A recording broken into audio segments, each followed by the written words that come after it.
wild animals, and wild places. They're more than a picture. They're inspiration, excitement, and adventure. Patrolling and protecting these natural resources is a first-class band of peace officers. These are the Wardens, dedicated to the preservation of our great outdoors. But it could have been you. Well, no. This week on Wardens, You already said it could have been. Does that look like Grizzly? Oh, yeah. It was look big. Look at the size of the track. I just want you to tell me square out, you know, did she shoot it from the road?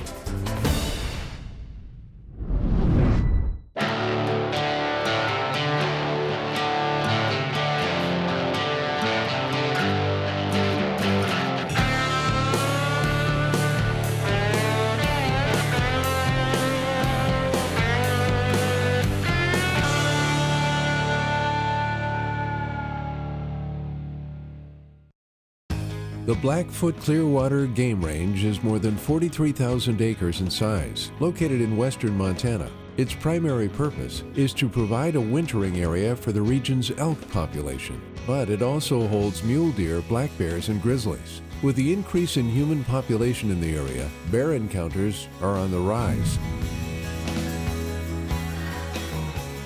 In Region 2, Warden Bill Koeppen gets a call about a dispute over a dead elk. While these hunters are field dressing their elk, a grizzly bear came out to claim it as his dinner.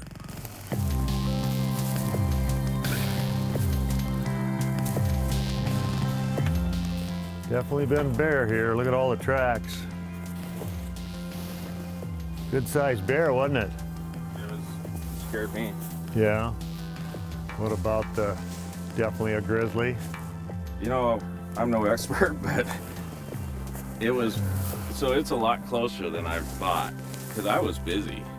I was kind of getting nervous. Up here. And it came off that hill. Came off that hill, and all my dad said was, "We got a problem."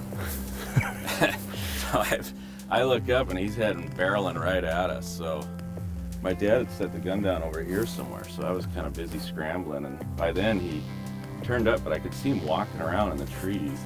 He came pretty hard, huh? Looks like he might have bet. Scared. Looks like he might have bet down there for the night, watching it and eating it. Was this here when you were there yesterday? No. So he stayed by the carcass. All that is torn up.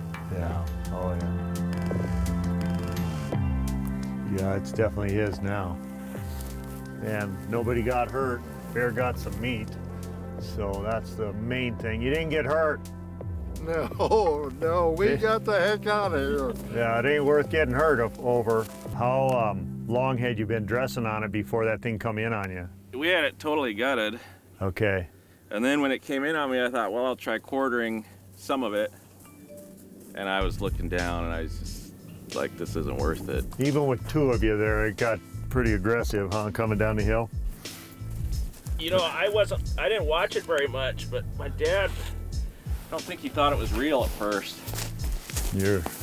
But if I would have Grizzly bear? Grizzly? Well, I thought it was. Yeah. Does that look like grizzly? Oh yeah. It was big. Look at the size of the track. I mean, here's the crouched down. Here's the claws. Yeah. And then here's the pads. Here's the end of the print. I mean, it's a good sized grizzly. Look at this one right here. I mean, you got. Yeah. I had the bear maze, but you know, I was still scared. So. Yeah. Pepper spray works, but you still got to make your call. Warden Koeppen lets the hunters keep any of the salvageable meat. With the season closing in 2 days, the hunters agree. You got a front quarter here, which is fine. There's a front quarter. You got all the neck rows. So you still got good meat here and tons of meat there. Okay, and then what's this, the other hind? Now this one, he got to that one. Yeah. But there's still a lot of meat on that. Well, no, I don't think he did. Did you do this too, or no? He chewed on this. That. So from here down, that's all good meat. We looked at that one. This front shoulder is good. You know, you still have the back straps, right? I took back straps, yeah. I already had them bagged. You know what, you guys, if it was me, I'd take the meat that's here. That's what we'll do. Okay. Keep that tag. Okay. You're good to go, man. There's a lot of meat on this elk. How likely is it that bear will come back right now? Well, do you want to throw everything in? My truck will take it somewhere out by the headquarters for you? Sure. Yeah. There's one. The big game season is winding down on the Blackfoot Clearwater Game Range in Montana's Region 2.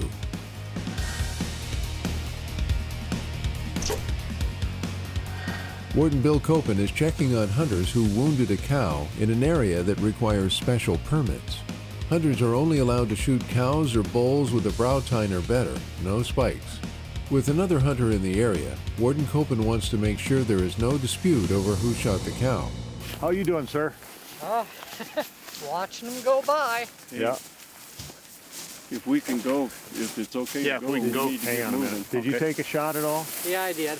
At the cow? Huh? At that cow?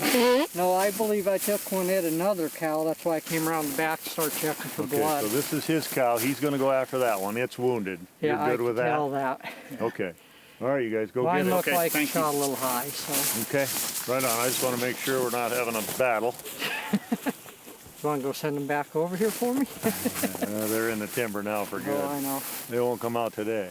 Antlerless elk and Yep, no spikes. exactly. I had picked up a spike the other day. Somebody shot, and then they shot a cow too. They both got away. Just make a good shot. That's the easiest. Yeah, I think I'll wait till they're a lot closer. Later that day, Warden Koeppen gets a call about a dead spike in the same area he had been before, and it led him to a familiar face. I need to talk to you. What's up? Well, we got some problems. Do you know what it's about? Nope, I've not a clue. Okay. How many times you shoot today? I shot twice, and I shot in the very open meadow. Okay. Now, when I saw you this morning, you had shot once. Huh? This morning, had you shot? I'd already shot twice. Okay. I was sitting up against a tree in the open meadow. There was a herd there. There was a herd there. Okay. So it was just past the Boyd And, place. Yes. This herd broke off into a small section, started going. So I took a shot at the last cow. Right. That was And you the told me cow. that. You told me that already. Yes. Before that one, there was another cow from the other herd that I took a shot at. So you took a shot at two elk Both so of far. them went to the right. That's where you were. That's why I got up And after. that's where that wounded cow was that the other guy was going Yes, after. see, I thought I shot that one. You have your tag on you real quick? Yes, I do. Can I check it and your conservation? You can. So you shot twice at two different elk. Yes. You never walked out Well, after an elk because I when- got witnesses that said when- you did, your vehicle, your description. And you looked at an elk and turned around and came back. Yes, I did. Okay, so why didn't you tell me that? Well, because I didn't know what to really do about it because it's not my elk. How do you know it's not your elk if you shot Because twice? I didn't shoot in that direction, sir. Well, we're gonna have to go back to the kill site, and if you have any ideas on this, I need to know them now, because it's looking like you might have shot an elk, and it might have been a spike. Nope, I have no ideas on it. I did walk up, I kicked it, seemed to be hard. I walked off. And I remember you saying there are dead elk out there that the bears are chewing on, so I didn't even want to mess with it. Okay, so, but that was after you saw me, when you went up back to that elk and kicked it? Yes. Warden Koeppen and the hunter head back towards the kill site, and then he checks back in with the group that reported the dead spike. Did you hear any shots or see him do it, or? We didn't see him do it. We did hear a shot, but We we heard can't. two shots. Two shots, but and we there's can't- people that I think have They- something down over here. So I I think that one was of the one shots them. came from over there because they have something down. But where the second shot came from, we have no idea. It sounds like you did some things that aren't making sense to me. I noticed a big brown looking thing. So I went out there. I told you this. Okay. And I went around, looked at it, kicked it, and I was like, well, it's not mine, I'm out of here. So, It might have been your bullet that put that spike down. well, all I can tell you, I was shooting at cows. Right. But could you have hit a spike? Well, there were two running together, but I made sure they were in front of one another. Let's go back to the kill site. You okay with that? Yep. I mean, that's where we got to go. And I mean, like I said, that first shot I believe was like 640 yards. The next shot was like about 300. what rifle to use? And it was a 270. Is it possible you could have got a spike Well, at that I can't range? tell you if it's possible because I told you I was aiming at a cow at 640 yards. Did the spike drop in this cow area? No, I seen no elk drop today. But if we go back there, but you went to the site, Yes. the I one went you to the kicked, side. right? You kicked Yes, it? I kicked it. Okay, so where is that elk in the area where you shot? No. it is Absolutely not. not. No. How far away is it? Probably about another 150, 200 yards, and I can show you there too if you'd like. Could it have run that direction? Well, that I don't know. I mean, if it's there were run. elk going every direction. So where this elk is, Mm-hmm. and it dropped, if it dropped, after it was shot, it could be in an area that you could have hit it. 150 yards is not very far. For an elk to go Well, yeah. after it's shot, you know, well, I don't know if you know that. You said you haven't killed an elk before. When you walked out there, though, and kicked that elk, were you a little worried then that something? Well, no, I was wondering who shot it and left it. But it could have been you. Well, no. Could have been, I said. You already said it could have been.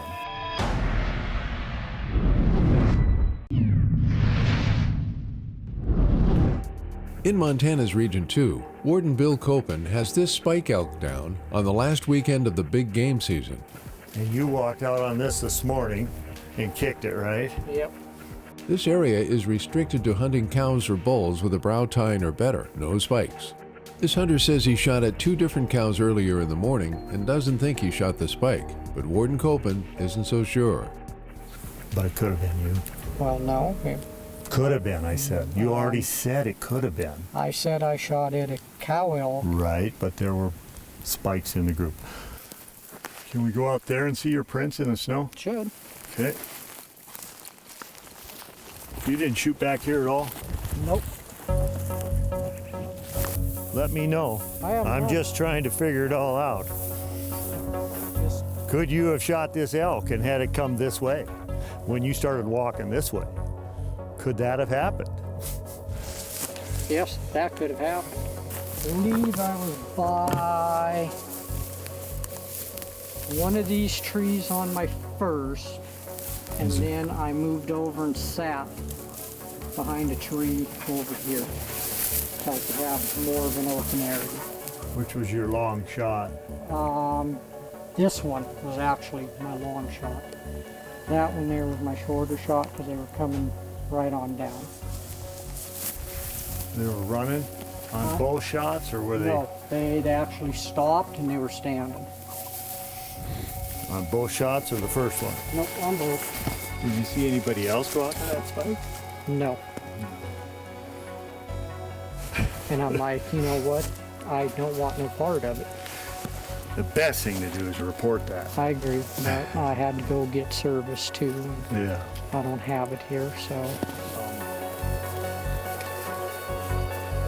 What's your honest opinion on this whole deal? You've seen everything I'm trying to do. Yeah. What do you think? now you're doing your job. I know, and you think that's possibility you shot that spike? Well, I wasn't aiming at no spike. Right. That's all I can Granted, say. nobody really aiming at them, and unless you're at night. And barring that, I mean, is it possible? Well, if my bullet veered off, anything's possible. Yeah. Yeah, let's just go with. I mean, we had a whole bunch of elk. I tried to keep the last 2 separate.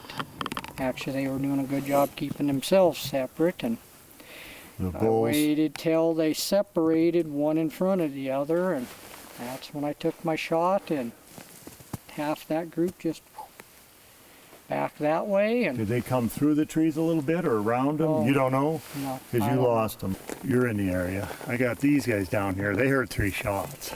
And they said they heard one way back. So that puts you in this area, this spike. You walk up on the spike and you don't report it and you don't even leave the area. You're still hunting. You went hunting up there. You went hunting over there. I caught you hunting. Yeah, And when it's something like that, you better make the effort to get to a phone and borrow somebody's phone and say, hey, there's a spike here. And in all honesty, it could be yours. I think it is yours. I think you shot this spike. Warden Koeppen determines that this is most likely an honest mistake and that the hunter did not realize he may have shot the spike. He issues him a ticket for $135 and confiscates the elk. The meat from the elk is donated to a local food bank. I think you're telling me the truth all the way along here, but there's just too much evidence with what these guys are saying, what those guys are saying, and you had some hesitation in some pretty tight spots, but I think you're telling me everything you know. But I think this is your elk.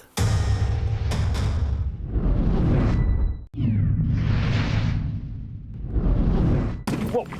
Hang on to Steve's camera. Patrolling during the final weekend of Montana's big game season, Warden Bill Koeppen drives past a truck with a whitetail in back. Who got it?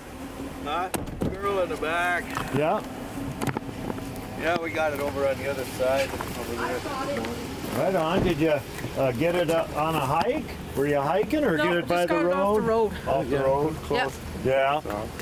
Shot him in the right front shoulder. Uh-huh. Yeah. What road were you guys on? Over on the other side coming in. On the other side coming in. Down, go down. Must have just got to the creek and got his drink and was headed back up, Yeah. I guess. Yep. This father-daughter hunting duo shot a deer and had him loaded up. But Warden Koeppen wants to know where they were in relation to the road when they shot it. Did you use the vehicle or anything to shoot it, or No. did you just shoot from the road? Off the road a little Off bit. the road. Off I the got road? out and then I walked down and I seen him Okay, and then he fell down. The father says his daughter walked into the field to take the shot. I just want you to tell me square out. You know, did she shoot it from the road? Well, just off the road. I mean, up Come here, come here. the bank. But the daughter says he was on the road just behind their vehicle. He was Okay. on this side when we were going up. Okay. And then when I saw him, I the deer saw was him from the road, from the vehicle, but when I got out, I walked up and he was just standing in the trees, and then I put the gun up and then I went and I shot him in the right front shoulder, and then he went down, and then when I walked up to him and he just laid there. I get complaints on that side of the road for being out. Was it on private? No, Okay, so you it were in wasn't some- wasn't on no private property, nothing. It sounds like you're telling me the truth about everything, and he was kind of saying you took a little walk and you didn't actually leave the road. You stayed right on the road. Yeah, we stayed right on the road, but when he dropped up on the hillside, I had to walk up the hill, and then I had to go get him away from underneath the trees, and then I tied a rope around his neck. Right. Which is To retrieve it and everything. retrieve it, and then I- Did he help you dress it? yes, Yeah. And then as far as the actual, how many shots? one shot Okay. And that was actually by the vehicle just behind it? just behind it, and then he went down. Okay. And then, you know, as far as the road shot, so then you in fact shot from the road Yeah, and then retrieved it. retrieved it Okay. from the little embankment. Do you know the rules and laws about harvesting animals along, you know, our county roads and our highways and Yep. that? Okay, so here's the road, And Yeah, then you have a borrow pit and then a berm. Yep. So if this was the road, which it is a lot like this road. Yep. Okay, and here's the car right there. You walk behind the car this way, right? Yeah. And then you came, like, just say you're behind the car's up there, and you went Yeah. to about here. I went to about here when the car was up to about up here, and then I got out, and then I had the gun, and then when I seen him, he came out, and then he turned his right shoulder, and then I went, and then he went down. Warden Koeppen issues a citation for shooting from the roadway, which is a $135 fine. He also confiscates the deer. And I gotta take the deer. I used to be able to have a little flexibility, but now it's gotta go, it's evidence. And then next time, get off that road, borrow pit and berm, and take a walk.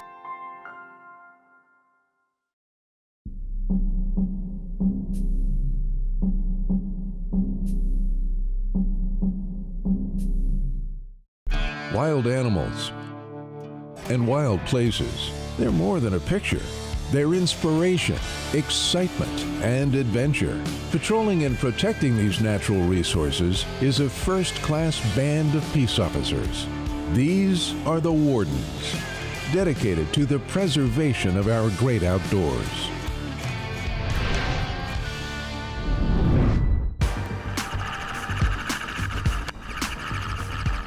This week on Wardens. So that blood trail ran down, and about, 100 yards from there, down in the valley is another dead cow. When you get an elk tag, it's like getting Willy Wonka's golden ticket.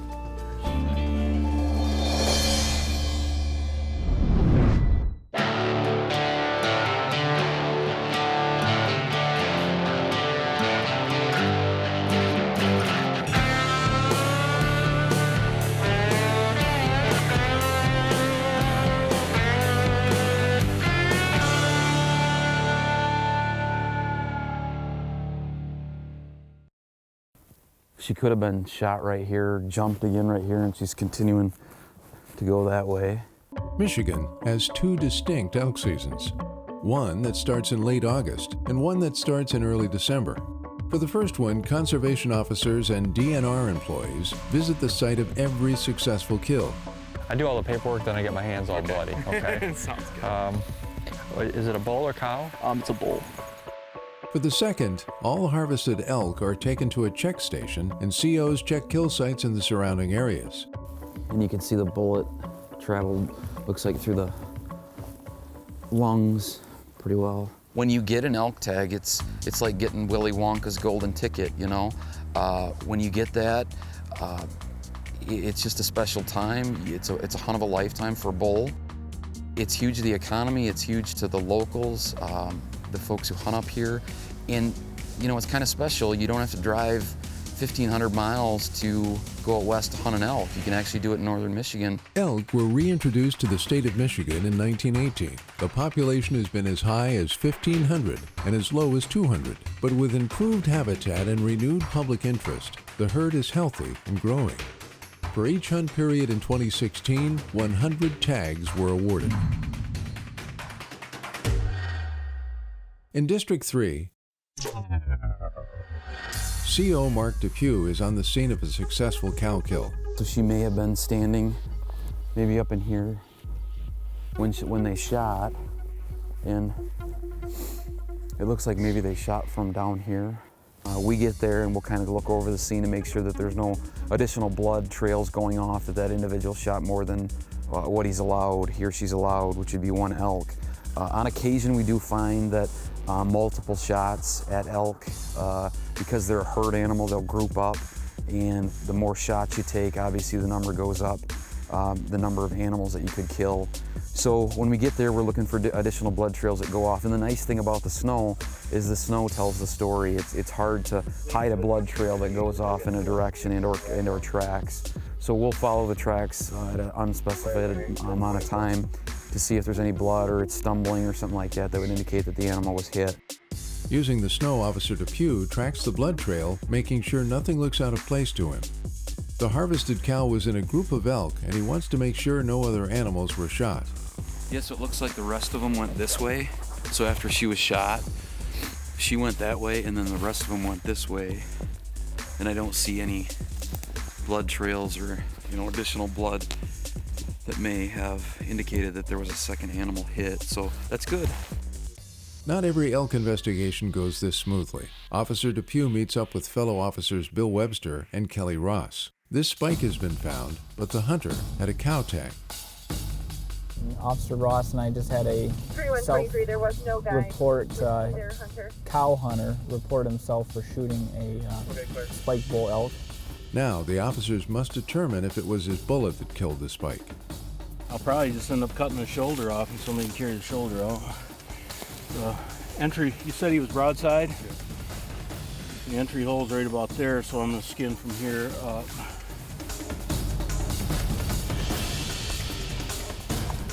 There's fragment.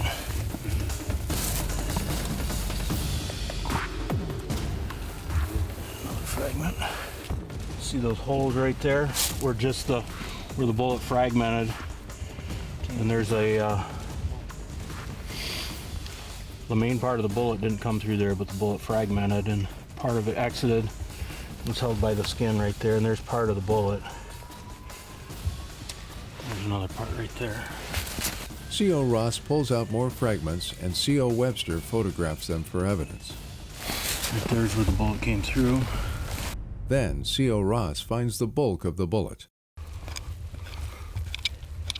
Here? There it is, right there. See it there. See it there? Chunk of lead.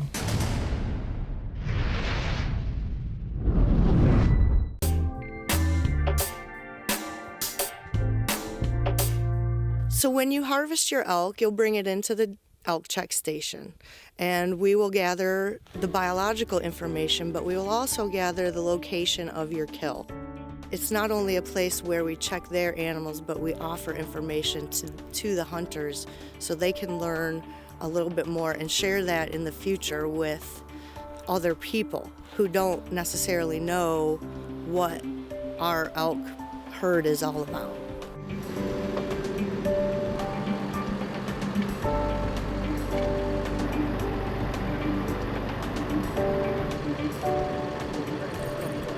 Hey, congratulations. How old are you, buddy? 11. 11? Well, let me shake your hand. Congratulations. You got the trophy of a lifetime and you're 11. Gonna try. Here, he's going to get it for you.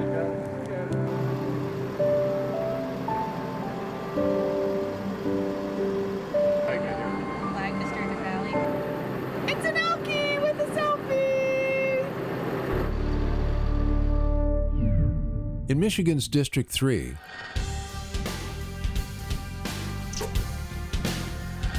conservation officers have extracted a bullet from this spike elk.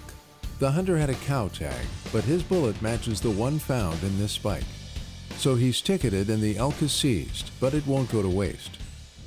So we collected the animal, and now the animal is going for donation to a soup kitchen. C.O. Mark Depew is out on another call. When he shot the first time, that critter took off. That way. And then he racked another one in and then shot one more time? And then another animal stepped up and he shot again, yes. Okay, and you think those were two separate animals in your Without humble... a doubt, yes. Okay, so now you're sure that they were two animals that he shot at? Yes. Okay. A hunter has a cow in his truck back at camp, but it's believed a second cow killed in the area and left in the woods was shot by the same hunter. Now where's that cow at? The hunter's guide points Officer Depew in the direction of the other cow. Also in the area is a group tracking a bull elk. There's a lot of information for the officers to sift through. In Michigan, the elk population is concentrated in the northern lower peninsula, which means most of the hunters congregate in the same area as well. How long was it between the time that your hunter shot and then the time that you heard Probably 10 minutes, 12 minutes. Okay. Did the hunter say anything to you about, God, I think I hit two or anything? No. Okay. Officers Depew and Ross follow the blood trail back to the cow elk.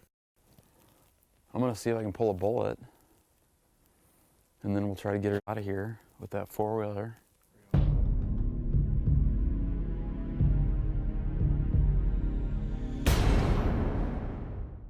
We're trying to find the bullet, but it looks like it's a complete pass-through.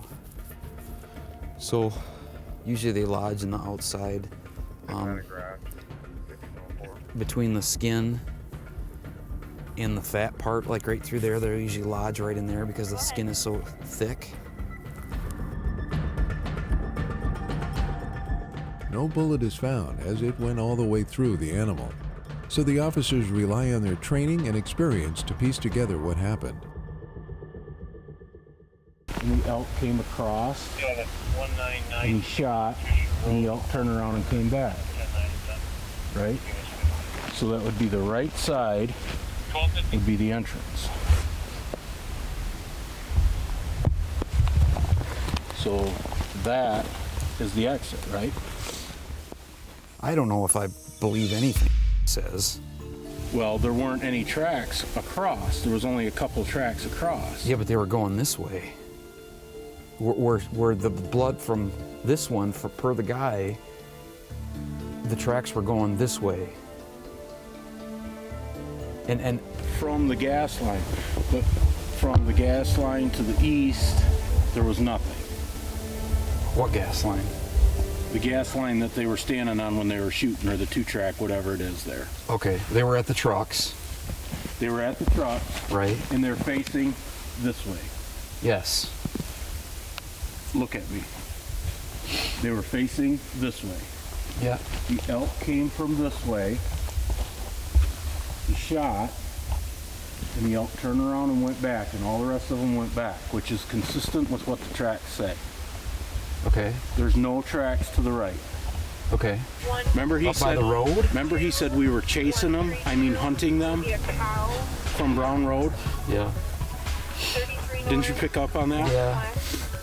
Section 31, 33 North 1 West. So that would be consistent with them coming from over here. Yeah. And this has happened a whole bunch of times, and they just come and get the animal and get out of here. And get out of here later. But they got caught by the other guy. They got caught by the other guy. Yep. And it's going to be interesting to say what told the other hunter. To tell. Yeah. Because I didn't think he got caught until it was too late.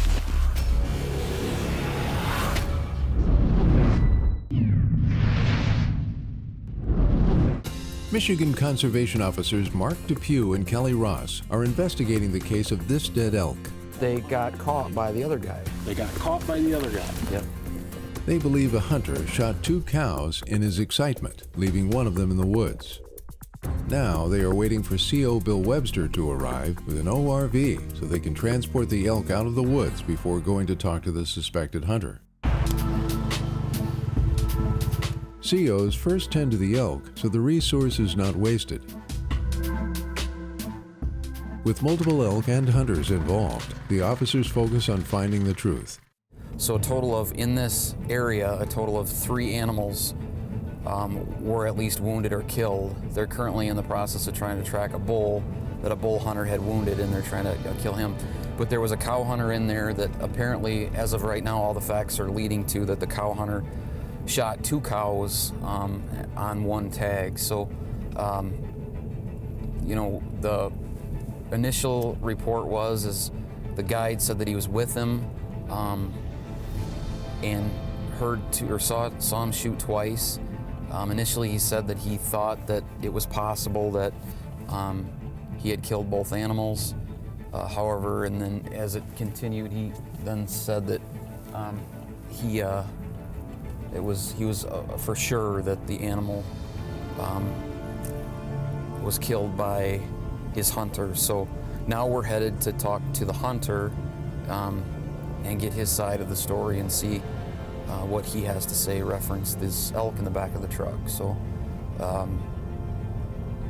this, I don't want to say this is common, but it does happen. A group of animals, supposedly there were 30 animals at that particular location, and per everybody there, there were 2 shots fired, and we have 2 dead animals. So here we are. Despite not finding the bullet, Officer Depew is confident he knows what happened. With this one, we have a lot of witnesses. We have a lot of evidence that supports that this individual most likely shot 2 elk.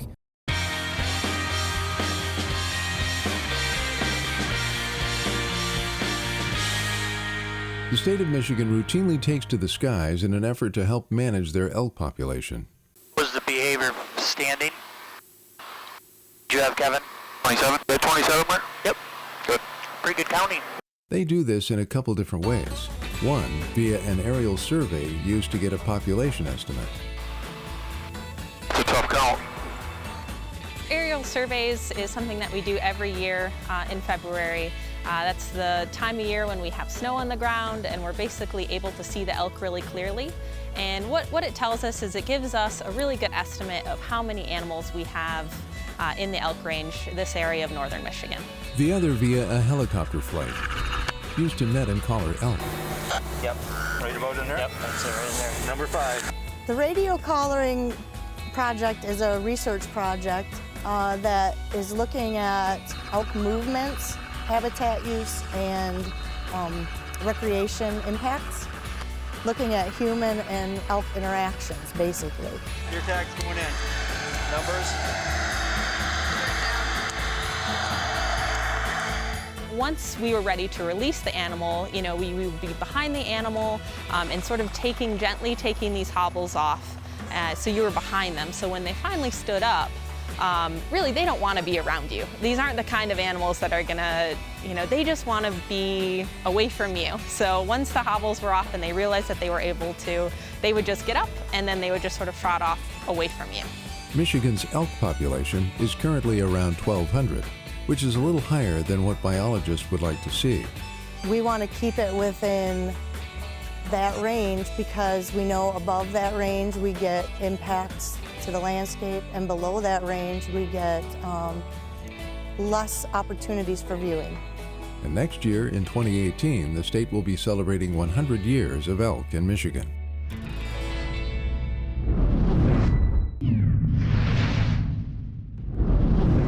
It's not easy to draw an elk tag in Michigan. For the winter hunt in 2016, only 100 were available, and you must be a resident of the state to put into the draw. Plus, you can only draw a bull elk tag once in your life. As an avid hunter myself, my entire family, everybody puts in for an elk tag. Back in Michigan's District 3, where it appears a hunter may have shot 2 elk. In this case, the truth won't set you completely free, but you know, honesty is always the best policy with this type of offense. Conservation Officer Mark Depew is headed to interview a successful elk hunter, but he believes the elk hunter shot 2 cows, not just 1, and he has witness accounts to back up his belief.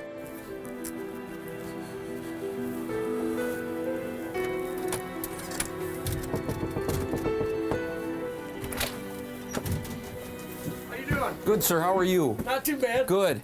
Since So I you only got it- shot 1 time? At them. Okay. That's before I got this one. Okay. So then they all take off? They or they stood there? Did they they? stood there, and then they waited because they didn't want to spook them and go out and look. 'Cause Okay. He says, we got to check, make sure there ain't no blood. But he says, I seen snow fly. Yeah. And then we drove around because they went over the hill and into the woodlot. That cow I got walked out and stood broadside. It wasn't even looking towards us. It was looking towards the other ones, and they were all still coming. Okay. And I shot. And The first time you shot, there was a blood trail right there. So that blood trail ran down, and about, I don't know, 100 yards from there, down in the valley is another dead cow. Yeah, and that's her right in the back there. By no means do we think it's something that you intentionally did, that you intentionally wounded this animal and then you intentionally shot another one. And like I said, this happens. I mean, it happens a lot of times. All elk hunters must attend an orientation class the day before the season opens. There, scenarios like this are discussed. These 2 items here are basically your hunting Bible. Everything that a conservation officer, any police officer is going to hold you to is going to be found in either one of these 2 guides, okay? Especially with the high priority hunt like the elk hunt, we do our due diligence in watching the gut piles and making sure that the hunters are in fact held accountable for, you know, each bullet, because you know, elk are an awesome resource up here, and we want that integrity in the hunt. So we stress that, and all the officers do. The orientation is designed to give hunters as much information as possible on how elk behave, as they are very different from whitetails. And I'll shoot them, and they'll just stand there. In about a minute and a half, they start getting wobbly, and then they'll fall over. They'll lay down. They do not act like they're hit. They don't. They're not like a deer. They're no way like a deer. But again, the hunter is the ultimate responsible party when that bullet comes out of the end of the gun. So, by no means do I think you folks knew about, you know, an additional animal that was killed or whatsoever. I do have reservations on, I mean, I don't know how you can't see a blood trail going. I mean, she was double lunged. She was double lunged. It one and out the other. I mean, it was a perfect shot. The officers photograph the rifle for evidence, but allow the hunter to keep it. They seize the elk that was left in the woods and donate it to a local food bank. The hunter is allowed to keep his cow elk, but he is ticketed for taking more than allowed. He paid $1,800 in court-ordered fines and restitution. I truly don't think that he knew that he hit that animal. If I did, obviously we would have pursued other matters, but his cooperation was huge throughout the investigation. Mistakes do happen, and when it becomes criminal is when they try to cover it up. So again, immediately contacting the check station and or the report out poaching number when mistakes happen, because they do happen. But again, when you try to cover it up, it becomes criminal, and then we have the teeth in the law to go after those individuals.